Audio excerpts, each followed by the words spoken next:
Here are 5 things to consider when arranging your home orchard. Josh here. I've been growing fruit trees in the ground for 10 years and I've got hundreds planted, and I've made a lot of mistakes over that time. And I want to share those mistakes with you so that you can learn from them and not repeat them. All right, so here's the first thing you need to know when arranging your fruit trees. You need to give them enough space. A lot of times this will be denoted in the tag itself as to how much space you have to have between each fruit tree. You should listen to the tag. I ignored this when I first planted mine. I had them 8 feet between each tree. They were overcrowding, it wasn't enough growth, and it really caused a lot of problems. So I actually moved a lot of these trees so that they had 12 feet in between each one. And now I've got some space, I've got good airflow. And remember, airflow and sunlight help reduce disease on trees and keep them healthier. So you want to make sure that you've got adequate spacing. Now, you can overcome this a little bit. I've got some mulberries here that could get up to 30 feet tall, like this one right here. And I actually just hard prune this every year so that it doesn't overrun all my other trees like this fig. So you can get them closer together, but it's going to take a lot more pruning, and you're going to be reducing the size of that tree considerably, both between the trees and on the height of the tree itself. All right, next up is arrangements in rows. Commercial orchards grow in rows for a reason, and the reason is it's really easy to maintain. So I can just go down this row and I can actually just mow all the way down here. Another thing that's really convenient about planting in rows is that you can mulch continuously. And if you've got drip irrigation, you can just run a drip irrigation line all the way down. So that's why commercial orchards grow in rows, and it makes a lot of sense. Very convenient. I have some areas that are not in rows, and it's much more difficult to mow around and maintain. And you get inconsistent light as it casts shadows, which has to do with the next one. All right, so number 3 is you want to make sure that you arrange your rows, if possible, in north-south arrangements. And the reason is, as that sun comes up and over, the tree from one tree is not going to cast shade on the next tree because you've got them in north-south rows, right? And so if you do have east-west rows like I do here, unfortunately, because of my yard arrangement, you want to make sure that you give them adequate space, because the shade of this one tree is going to cast shade on the next one as the sun comes up in the summer, in the morning sun, and then in the afternoon, that westerly sun is going to come up and cast shade again on the tree next to it. So that's why commercial orchards, and what I would recommend is, if you can, north-south rows for your planting. All right, you ready for the next one?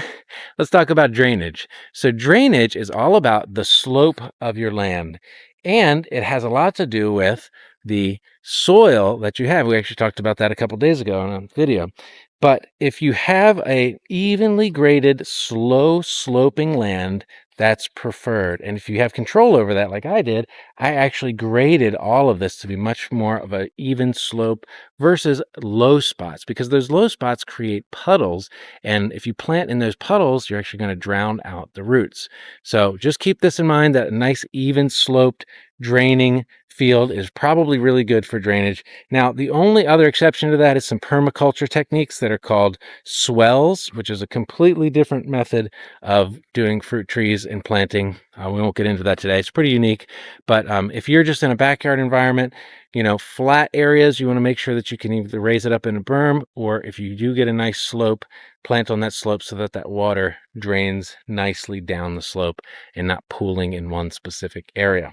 All right, last thing, morning sun is best. So morning sun is critical to reduce the dew on the leaves, and that prevents fungal diseases, because the way that funguses work is they need at least 12 hours of consistent moisture for those spores to take and root and grow on top of the leaves. Well, if you've got morning sun, you're getting that morning dew evaporated a lot quicker. So back here, I actually had about 10 pine trees, and they were pretty tall. I mean, they were like these back behind there, and they were casting all kinds of morning shade over my entire orchard area and garden. And so what I did is I removed those 10 pine trees. It was a lot of work, but it was totally worth it, because it opened up this whole area for planting and growing. And now I'll be able to put in other things like a greenhouse. My garden is getting a lot more morning sun over here because of it. And if you can, choose for morning sun over just afternoon sun if you've got some shade in your backyard. It really will help reduce that plant disease issues. All right, so those are my 5 recommendations on arranging your home orchard. Again, let's recap. Number 1, spacing. Number 2, arrangement so it's easy to mow, preferably in rows. All right, number 3, you want to make sure that you choose north-south rows if possible. That helps with sunlight. And then number 4 is going to be all about drainage, making sure you got a nice slope. And then number 5 is going to be morning sun. Opt for morning sun where you can versus afternoon sun. And again, afternoon shade might even help in some situations where you're in really warm climates, but morning sun is the best. All right, I hope you enjoyed this 20-day challenge we're in, and I'll see you in the next video.